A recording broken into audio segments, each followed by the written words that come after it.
C.S. Lewis said, "Now at last they were beginning chapter 1 of the greatest story no one on earth has ever read, which goes on forever, in which every chapter is better than the one before." Besides a personal relationship with Jesus, there's no greater relationship on the face of the earth than between a man and a woman in Christian marriage. Lord, we have prayed for this bride for decades now. As Gage laid in a crib, we prayed for her, that you would mold her, shape her, and when he was right, you would send her. So we're here to celebrate two people who, one I've known my entire life, and the other I feel like I've known my entire life. When I first met Makala, I was speechless, seeing that she was 4 and I was just born. Growing up, we didn't have the typical brother-sister relationship. Not that we hated each other, we just did separate things with different people. This is one of the reasons that I, along with my family, are so thankful for COVID. It brought me and my sister to the point of our relationship that we had never seen. It was then that we became more than just siblings, rather best friends. She's been there for me all these years, through my many ups and downs, and I've got to see her becoming more than just the best big sister. I've got to see her become a woman. I was thinking back on the night Gage took Makala on their first date. And after Gage had dropped Makala off, he calls Luke to tell him all about this wonderful first date he had had. And I think he even said it's the best date he had ever been on. And he said, "This is the one, Luke." I do have to say that when Gage came to our house for the first time and I got to meet him, all I could think was, how on God's green earth did Makala pull a guy that looks like a modern day Paul Bunyan? So Luke tells us this, and we're all like, "Yeah, sure, Gage, whatever." None of us thought it would last because Gage was never really one to have a serious relationship, okay?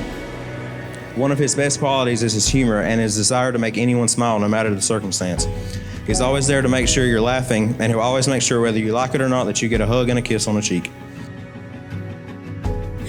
But we were wrong, and fast forward about 20 minutes later, and he's proposing. I guess when you know, you know. I'll never forget July 4th, 2021. It was the day Gage told me that he was going to marry you. He went on for probably talking half an hour about how much he loved you and how much he wanted to make you happy for the rest of your life.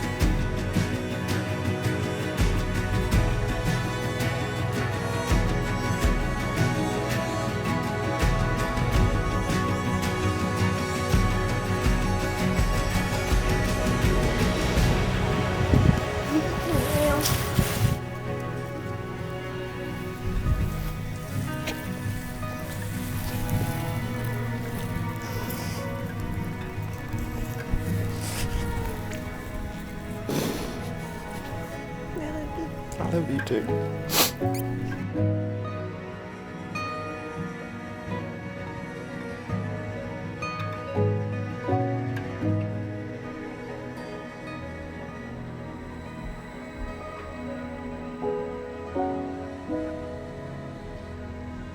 So who gives this bride to be married? Her mother and I.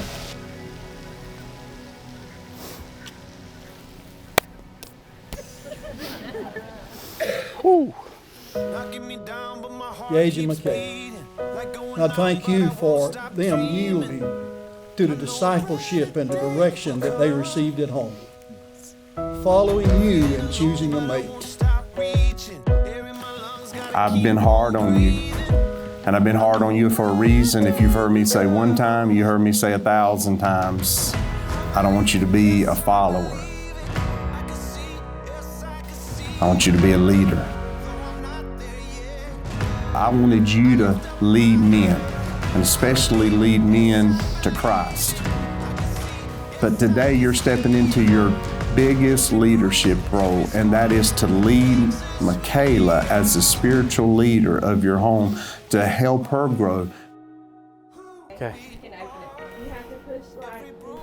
Wow.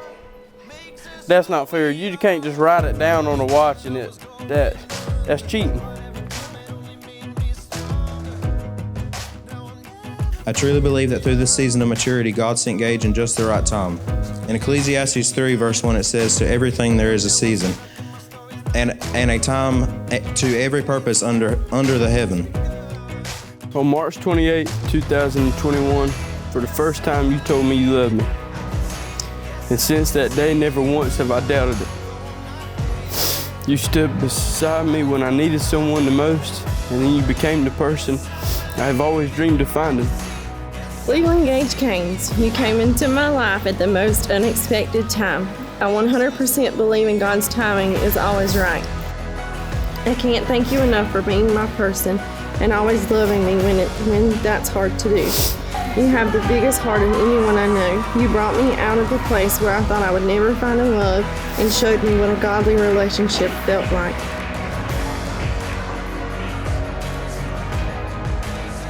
We've heard today in the ceremony, there will be challenges in this union. But Lord, greater is He that is in them than He that is in the world. Yes, Lord. And God, I pray today that you would overshadow them and empower them in their life. Proverbs chapter 3, verses 3 and 4 says, "Let love and faithfulness never leave you. Bind them around your neck and write them on the table of your heart. Then you will win favor in the sight of God and man." So I vow to be faithful to you always, and to strive every day to love you like Christ loved the church, and to make sure that there isn't a morning you wake up or a night you go to sleep that you never question the amount of love I have for you. I promise to be devoted to you in this marriage. I promise to love you from this day forward and to love and cherish every moment. The gospel of Jesus Christ. It's my honor, privilege to tell you that you are married. And you may kiss your bride. Thank you.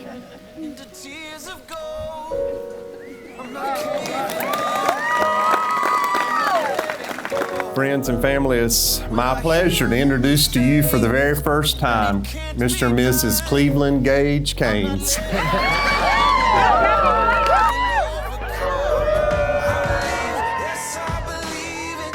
I'm proud of y'all, and I believe God's got great things in store for y'all. I know there's some special people missing for all of us today. But Gage, I know that Papa Gerald, Nene, and Papa Joe will be so proud of you. And Makala, they think you are just the cutest little thing.